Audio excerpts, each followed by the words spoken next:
So for today's video, actually for the rest of the videos for this week, I will try, I'm not sure if I can do it, but I will try to upload every day. I'll try to upload Christmas or holiday makeup looks. It's going to be a series, of course. And then 1 week yon. Para, alam mo yon, yun lang yung service ko for you guys for this holiday. I'm going to give you options on how to glam up yourself for this coming holiday. I suggest you guys, ngayong holiday na to, mag-glam up ka. Huwag kang tamarin. Because 2020 has been super duper crazy. So, alam mo yon, you need to end it somehow with a bang, okay?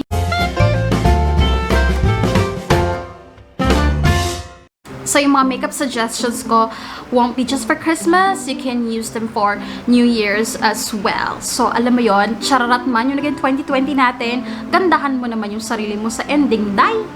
And of course, umpisahan natin sa medyo mala-natural look. Kasi I'm pretty sure a lot of you hindi masyado dun sa like super duper glam, full face, full coverage, shiny, shimmering, splendid. Alam mo yon? I know some of you gusto yung mukha namang natural, mukhang hindi nag-effort, pero alam mo yon, sa linggo mo pinagplanuhan yung makeup look. So yeah, that's what I'm going to do today. I'm going to share to you my personal tips and tricks. I'm not saying it's gonna work for everybody. I'm just saying it might work for you.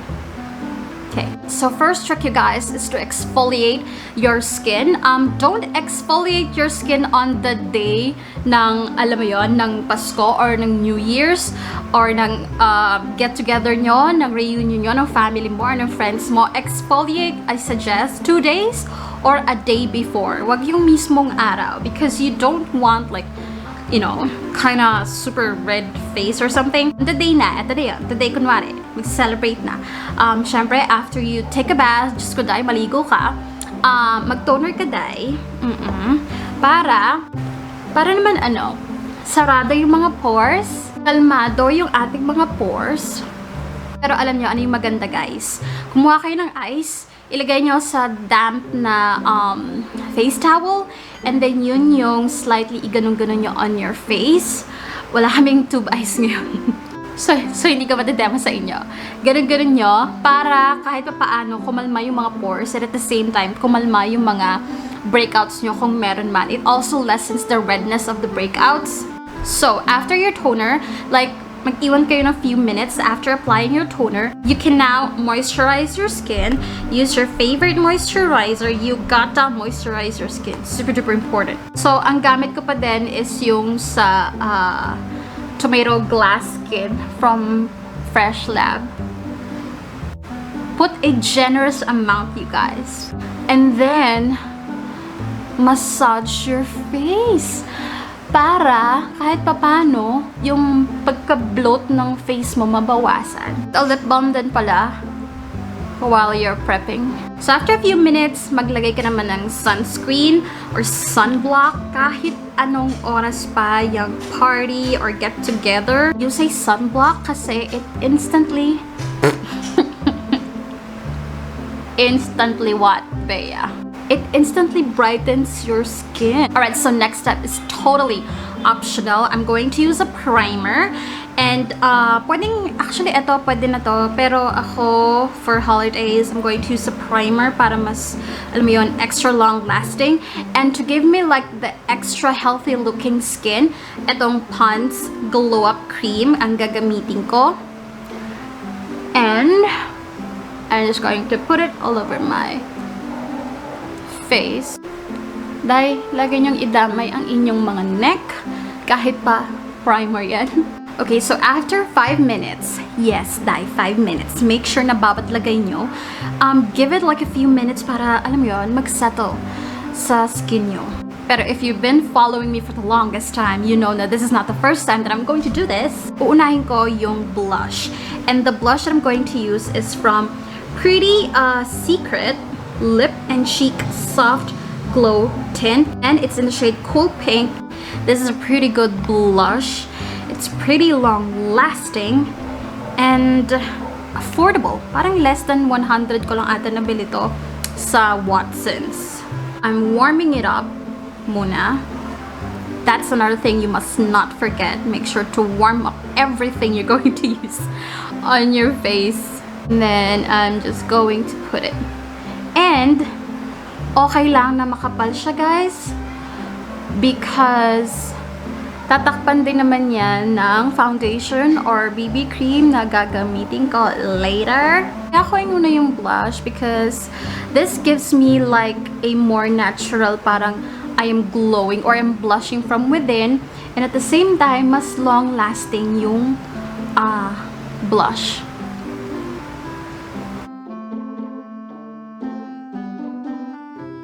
What I'm going to do is the base, so you can use whatever you want, your favorite BB cream or whatsoever. Dot.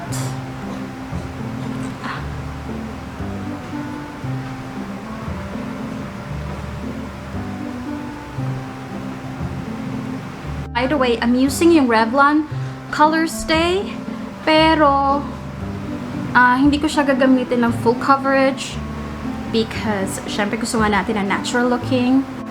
Ayan. Hi, Papa! And to achieve the natural looking skin, use a beauty sponge.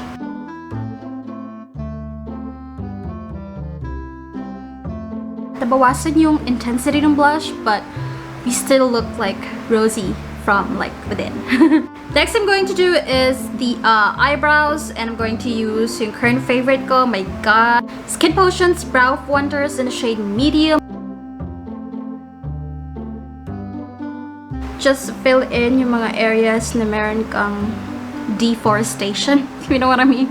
Next I'm going to do is contour my face, and the best contour, you guys, lalo na if you want a natural look, is cream contours more than the powder ones, kasi mga powders sometimes they tend to look a bit, you know, really makeup looking.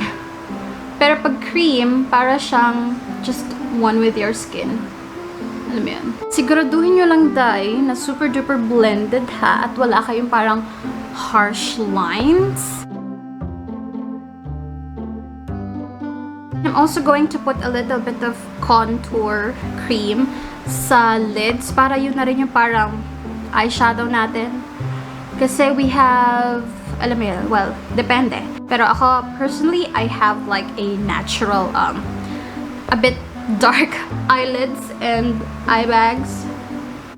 By the way, you guys, if you have like big blemishes, if you have so many tagyawat, if you want a natural look, you can do spot concealing.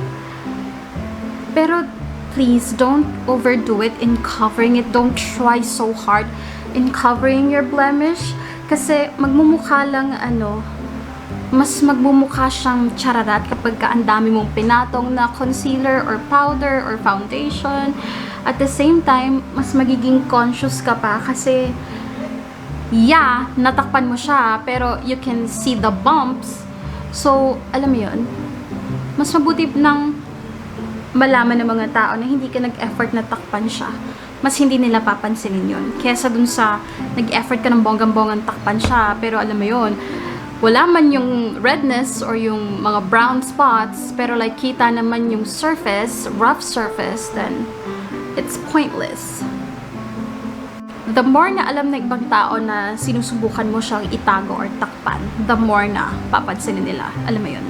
Ara Colors Contour for my nose contour. Kasi yung Bench contour cream masyadong tawag dito, masyadong warm. Vice X Antlets Brown Eyeliner. Ilalagay ko lang siya dito sa gilid. Can you guys see it? I just want to like extend my eyes. Alam mo yun, parang kunwari mas malaki.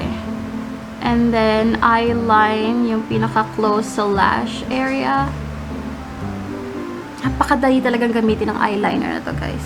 And the next I'm going to do, guys, is gagamit tayo ng falsies. Yes, but. Ang gagamitin ko is my current obsession. I don't know what you call this. Taiwanese, Chinese, divisorial lashes. Yung ganitong leveling Ayan o. May number ba to? Alam ko may number to eh. Pero I lost the takip. So I don't know the number. Pero, ayan. Yun yung itsura niya. Ganyan siya kakapal. Just in case. And, as you can see, ito walang partner. Kasi ginamit ko na. I'm just going to need one. Para magmukha kang like you have Vavavoom lashes but more natural looking. This is my personal my personal style. Gugupitin ko sa gitna. Hiwalay na sila, and then yun yung ilalagay ko dito lang sa outer. Para lang mas mahaba yung outer. And then the rest of my, lashes, dye. Fashion 21 Double Up Mascara dye.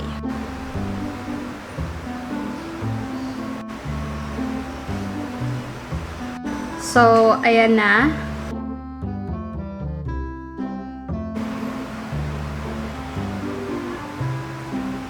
Oh my god, I forgot to tell you guys, totally optional. Pero para mas hindi halata yung band ng falsies nyo, use a liquid eyeliner to make a line na super duper close to your lashes.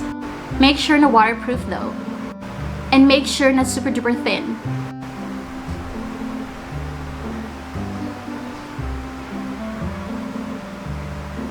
So, we are done with the eyes, but you know what? I suggest wag nyo na lagyan ng mascara yung lower lashes nyo because sometimes when you do that, para katuloy nagmukhang may eyeshadow or eyeliner sa lower lashes. Pero, alam mo yun, the goal is to look natural.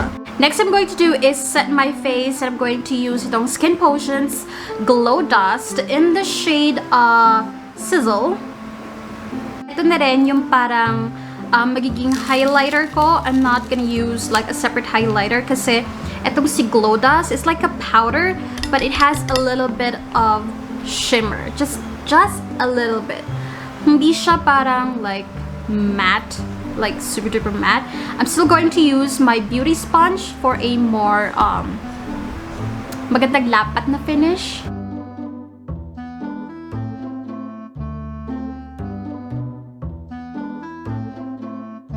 For the lips, you can use like, halimbawa ito, a lip tint. This is from Happy Skin. Ayan. A lip tint, and then apply lip gloss on top. I suggest itong Vice Cosmetics and Klutz lip gloss. Ayan, para like super dewy and glossy. Or I suggest use a product na maganda kasi lip gloss para alam mo yun, mukha kang fresh talaga and nakakabata. Find a lip gloss that leaves a stain, and I do recommend etong Submerzi, yung Aurora Dewy Tint. It's glossy but at the same time habang tumatagal siya sa lips mo or as you layer it throughout the day, throughout the night, whatsoever, patindi ng patindi yung tint na iniiwan niya dai. After applying it, I'm going to like pucker my lips because the more I do that, the more tint yung iniiwan niya on my lips. So, alam mo yun, kahit kumain ka ng lechon, ng spaghetti, ng falabok sa handaan, alam mo yun, hindi mawawala or mabubura yung colors sa lips mo kahit papaano meron siyang may iwan na tint. And I'm going to add a little bit more of a gloss kasi parang mas gusto ko parang a little bit glossy, baby. Now, we are not yet done, you guys. What I do to achieve like parang glass-looking skin, I layer face mists. Example, this one from Fresh Skin Lab, Jeju Aloe Ice. So that's the first one. I'm going to wait for a few minutes and do another layer. While we are waiting, gagawin ko na yung hair ko. Next is Hello Gorgeous Makeup Setting Spray. You can use whatever face mist you have. Na talaga. Yes. 3 layers of face mist.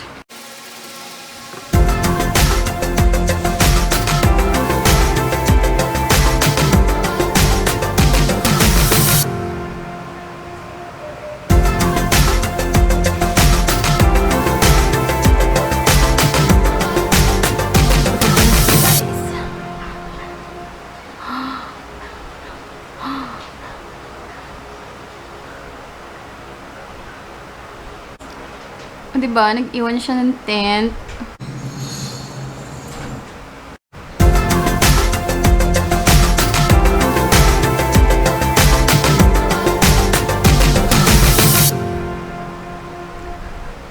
Alright guys, so we are done for today's natural, effortless holiday makeup look. I hope you're able to enjoy this video. I was able to give you like, tips and tricks, and abangan nyo yung mga susunod pa because it's going to be a series. I'm going to give you a lot of options on how to glam up for 2020 holiday.